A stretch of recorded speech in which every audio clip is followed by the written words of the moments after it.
Once upon a midnight dreary, while I pondered weak and weary over many a quaint and curious volume of forgotten lore, while I nodded, nearly napping, suddenly there came a tapping, as if someone gently rapping at my chamber door.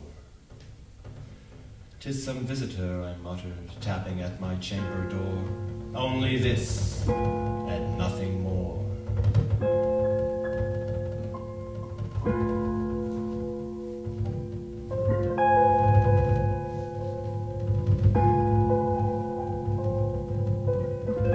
Ah, distinctly, I remember it was in the bleak December, and each separate dying ember wrought its ghost upon the floor. Eagerly I wished the morrow.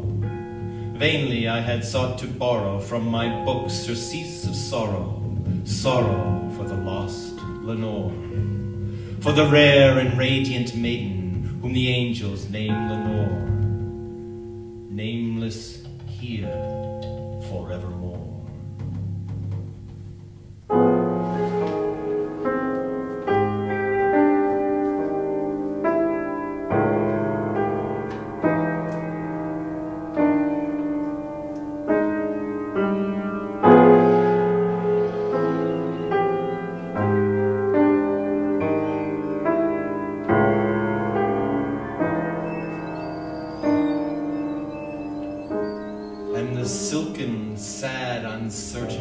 Rustling of each purple curtain thrilled me, filled me with fantastic terrors never felt before, so that now, to still the beating of my heart, I stood repeating, "'Tis some visitor entreating entrance at my chamber door. Some late visitor entreating entrance at my chamber door. This is it, and nothing more." Presently my soul grew stronger, hesitating then no longer. "Sir," said I, "or madam, truly your forgiveness I implore. But the fact is I was napping, and so gently you came rapping, and so faintly you came tapping, tapping at my chamber door, that I scarce was sure I heard you. Here I opened wide the door. Darkness there, and nothing more."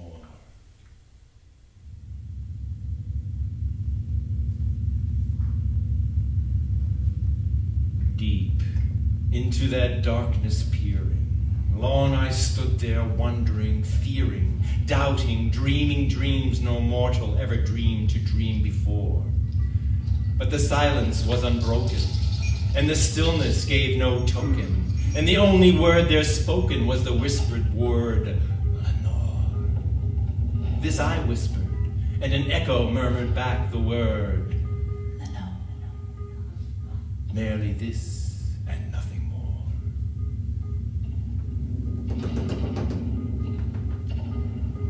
Back into the chamber turning, all my soul within me burning. Soon again I heard a tapping, somewhat louder than before. "Surely," said I, "surely that is something at my window lattice. Let me see then what thereat is, and this mystery explore. Let my heart be still a moment, and this mystery explore. 'Tis the wind, and nothing more."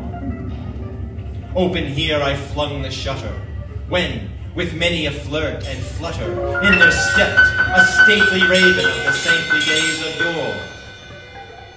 Not the least obeisance made he, not a minute stopped or stayed he, but with mien of lord or lady perched above my chamber door, perched upon a bust of Pallas, just above my chamber door, perched and sat, and nothing more. Then this ebony bird beguiling my sad fancy into smiling, by the grave and stern decorum of the countenance it wore. "Though thy crest be shorn and shaven, thou," I said, "art sure no craven, ghastly, grim, and ancient raven, wandering from the nightly shore. Tell me what thy lordly name is on the night's Plutonian shore." Quoth the raven, "Nevermore."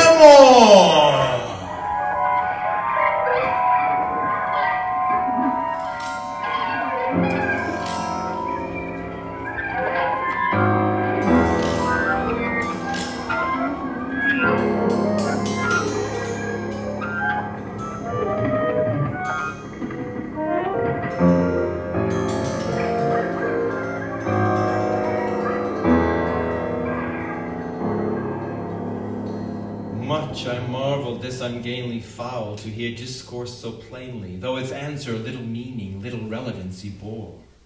For we cannot help agreeing that no living human being ever yet was blessed with seeing bird above his chamber door, bird or beast upon the sculptured bust above his chamber door, with such a name as Nevermore. But the raven, sitting lonely on the placid bust, spoke only that one word, as if his soul in that one word he did outpour. Nothing farther than he uttered, not a feather than he fluttered, till I scarcely more than muttered, other friends have flown before. On the morrow he will leave me, as my hopes have flown before. Then the bird said, Nevermore!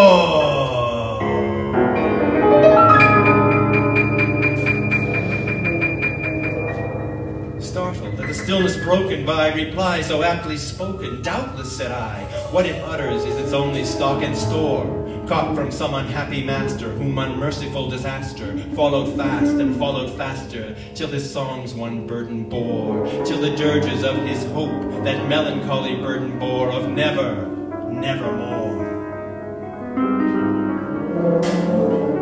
But the raven, still beguiling all my fancy into smiling, straight I wheeled a cushioned seat in front of bird and bust and door. Then, upon the velvet sinking, I betook myself to linking fancy unto fancy, thinking that this ominous bird of yore, what this grim, ungainly, ghastly, gaunt, and ominous bird of yore meant in croaking, Nevermore! This I sat in guessing, but no syllable expressing, to the fowl whose fiery eyes now burned into my bosom's core. This and more I sat divining, with my head at ease reclining, on the cushion's velvet lining that the lamplight gloated o'er, but whose velvet violet lining with the lamplight gloating o'er, she shall press I nevermore.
Clasp a rare and radiant maiden, whom the angels name Lenore.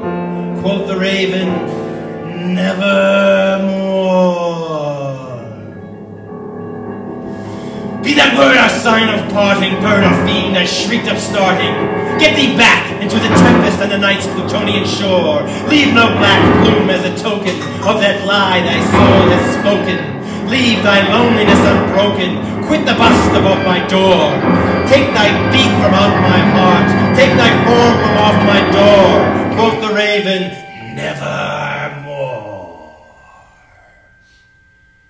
And the raven, never flitting, still is sitting. Still is sitting on the pallid bust of Pallas just above my chamber door. And his eyes have all the meaning and the seeming of a demon that is dreaming, and the lamplight o'er him streaming throws his shadows on the floor. And my soul from out that shadow that lies floating on the floor shall be lifted nevermore.